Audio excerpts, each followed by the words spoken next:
Assalamualaikum warahmatullahi wabarakatuh. Good morning everyone. Let me introduce our group, Sufia as presenter and Tanti moderator. Today we will presentation about analysis data test normalitas and homogenitas and hipotesis and cara menganalisis menggunakan SPS. Okay, to presenter, time is yours. I will start this presentation today. The first is uji normalitas digunakan untuk mengetahui data yang akan dianalisis berdistribusi normal atau tidak. Perlu diperhatikan, pengujian normalitas terhadap data disesuaikan dengan spesifikasi metode yang digunakan serta jenis uji yang dilakukan. Jadi, uji normalitas itu bertujuan untuk mendapatkan data itu normal atau tidak. Kita perlu mengetahui data tersebut normal atau tidak. Kemudian perlu diperhatikan dalam melakukan uji normalitas itu harus disesuaikan dengan spesifikasi metode yang akan dipakai. Oke, next.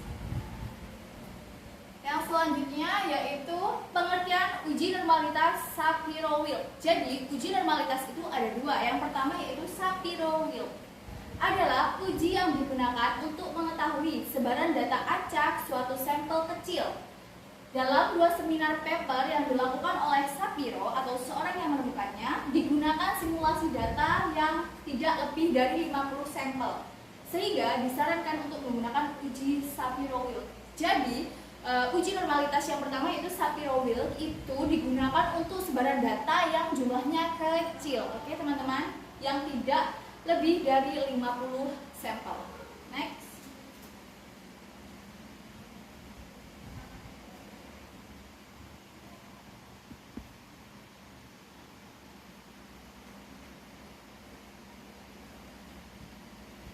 Oke, yang kedua yaitu pengertian uji normalitas Kolmogorov-Smirnov. Jadi yang kedua itu namanya Kolmogorov-Smirnov. Adalah uji yang dilakukan untuk mengetahui sebaran data acak dan spesifik dari suatu populasi.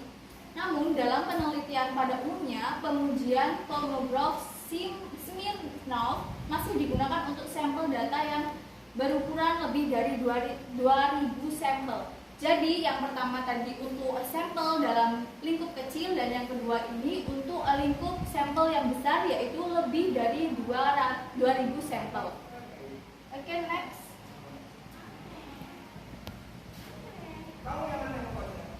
Nah, ini sangat disarankan jika sampelnya itu lebih dari 2000 menggunakan yang kedua yaitu Kolmogorov-Smirnov.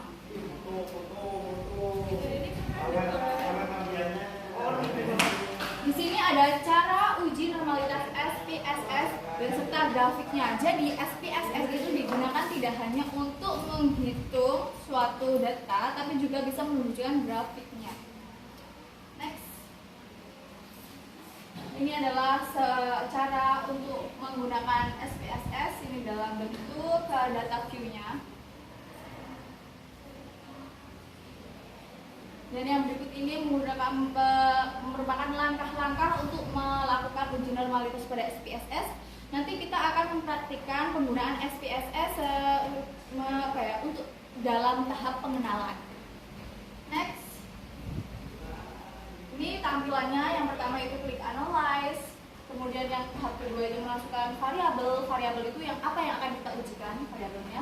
Kemudian klik close pada jendela. Ini adalah langkah yang ketiga.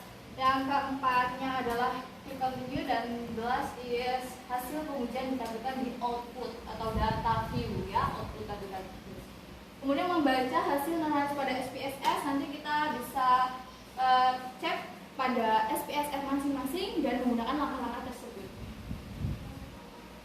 And next, ini tampilan grafik SPSS dalam bentuk grafik.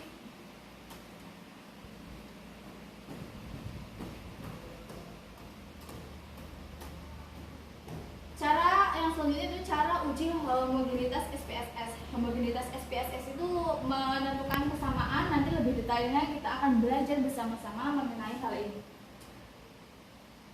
Ini silahkan lihat ini pada data view. Jadi dalam tampilan SPSS itu ada variabel data dan juga data view. Nanti kita akan mempraktikannya. Next. Ini langkah-langkah uji homogenitas SPSS. Jadi segera kita mendownload, nanti kita akan praktekkan semuanya. Next. Ini cara membaca uji homogenitas SPSS. Kemudian ada tes hipotesis, cara menganalisis menggunakan SPSS. Terus kemudian ada untuk memperdalam analisis penelitian, itu kita menggunakan hipotesis mayor dan hipotesis minor. Ini untuk lebih lanjutnya. Kemudian ini ada pengujian menggunakan SPSS, alurnya dari awal sampai akhir. Nanti ini masuk dalam tahap pertama, kita tahap pengenalan tadi. Nah, bisa dilihat tampilan awal SPSS sebelum ada angka-angka ini hanya ada dua, yaitu data view dan juga variable view. Variable view itu dimana kita akan mengedit-edit apa yang akan kita ujikan. Data view itu akan menampilkan hasilnya atau output mungkin.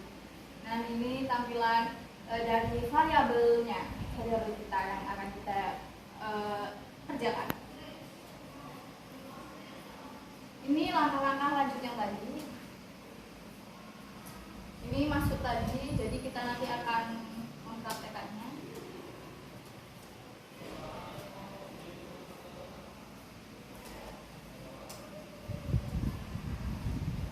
Kalau ini matematikanya lebih mendalam, jadi akan kita kerjakan nanti saat kita sudah ahli dalam menggunakan SPSS.